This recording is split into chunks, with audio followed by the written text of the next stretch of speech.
when you think of ICE, you don't normally think of a federal agency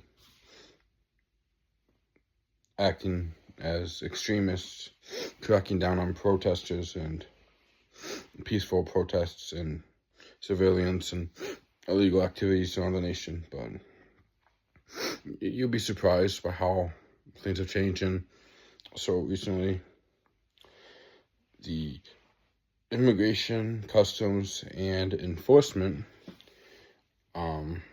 is becoming pretty big in the news these days, and not for a good reason. ICE is a very controversial thing with very sketchy and ethical means. So what I mean by this is, recently, if you've been following the news, a ICE agent brutally shot and murdered a female American citizen driving away from a scene. Her name was Renee Good, and it has sparked a lot of protests these days in the streets, and it's resulting in a lot of crackdowns, violent crackdowns from ICE, and it's been getting ugly. It's been rioting. There's been instances of ICE just shooting unknown items into people's faces.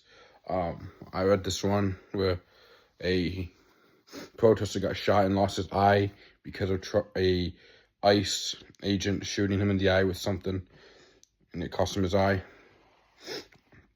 Now, let's remember,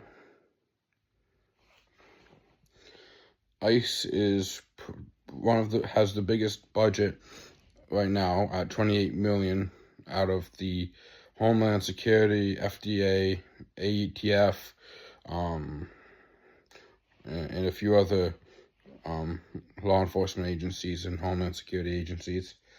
So it's pretty concerning to see that you got masked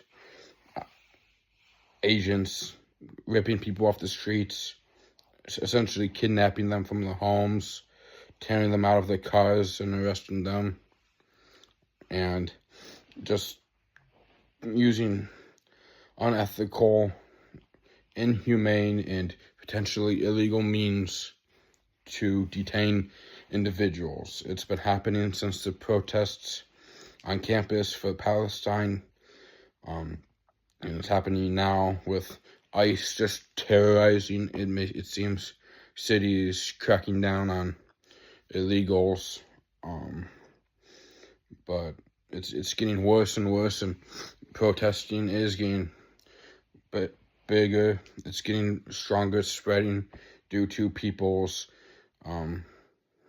anger, the lack of tolerating this anymore, because when you start having kids and parents and citizens that aren't even from other countries just randomly being ripped off the streets by ICE agents because they're not white enough, or they're a different race, color, or from a different country, that's a lot of constitutional rights being violated.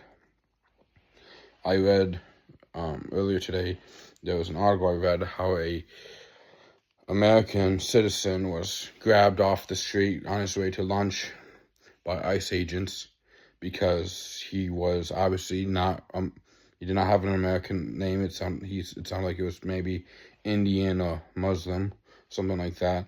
And it sounded like they racially profiled against him for maybe, obviously, probably being not white. And then they did eventually release him later, but they did not ask for identification. They did not ask for anything. They just grabbed him and gone, like a bad movie, kidnapping in broad daylight. And that's the kind of stuff that's unacceptable. ICE is meant to stop illegal aliens, but now they're going after legal citizens of this country.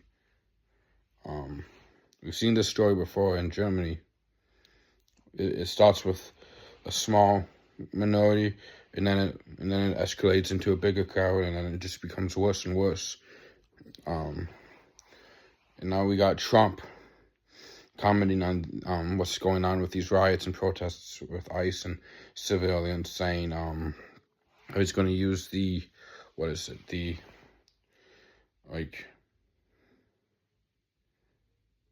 he's going to use like an act, what's it called, Immigration Act or something, where he is able to call in the military to regain control of the states or something. Some stupid act that he's trying to use as an excuse to send in the military to deal with these protests.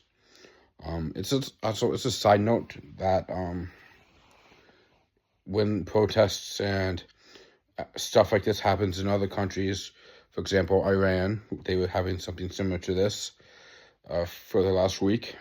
Trump got on all social media and got all over his account saying, "We stand with the people of Iran, ready to help them out," which I'll make another video about that eventually. But he also threatened to bomb them to help them, I guess, which is not helping at all. And then he's saying stuff like how the Iranians have no right to defend against protesters and rioters, especially when it's widely believed that the United States and Israel planted agents into the riots and protests to make it into a riot to use as an excuse to escalate further in that conflict. But that'll be another video for another time. But the irony is Trump is kind of using the same methods to crack down on protesters that Iran was kind of using. But it's ironic because he's saying how he's using it to defend liberty, justice, and freedom, which obviously is not the case, as he's constantly violating human rights and civil rights and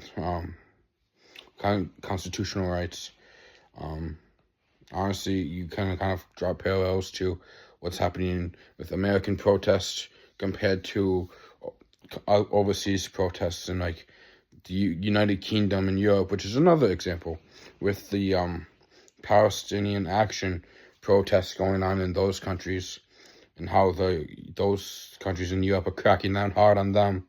But it's kind of funny because the UK and Europe and USA are all slapping Iran for doing the exact same thing that Europe and America was doing.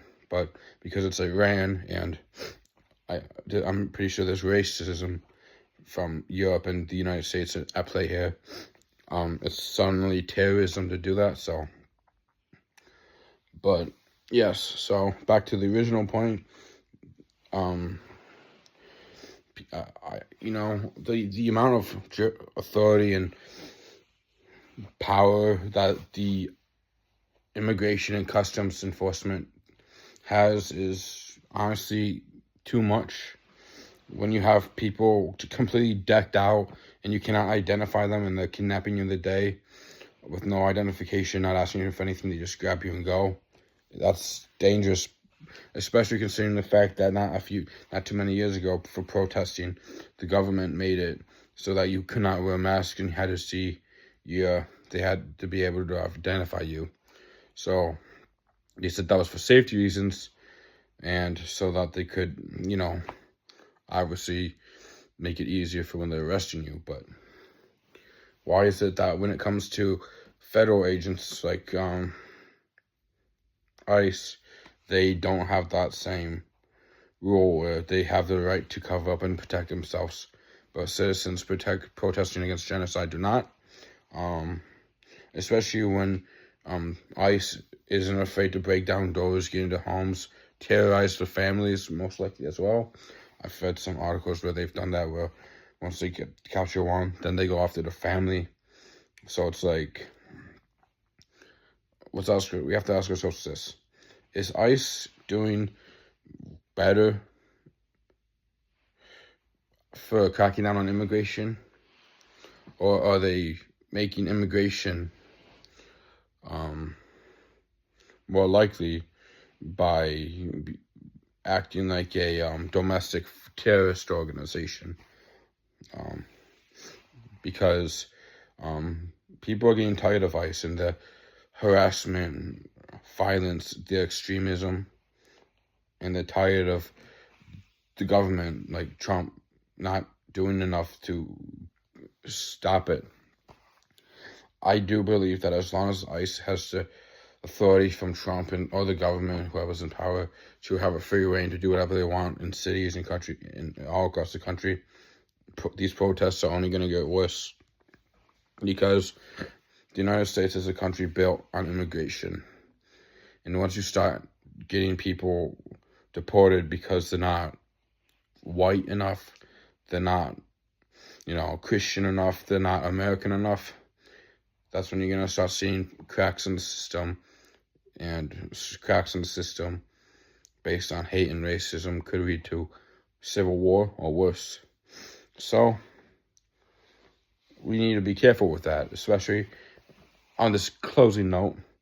The fact that I did see today that Trump has added 75 more countries to the visa ban list. So now we got Trump cracking down on immigration into the country more. The United States was supposed to be a land for everyone from all walks of life, culture, race, language, identity. But now you're seeing like white supremacists and most people would say racist government leaders shutting the door on that because they don't believe in an equal and all America. From what I've said, the term white America is unfortunately being seen in certain corners of the internet from what I've been doing my research, and it's scary. We need to get back to the land of liberty and justice for all, and not land for the few, rich, wealthy, and powerful.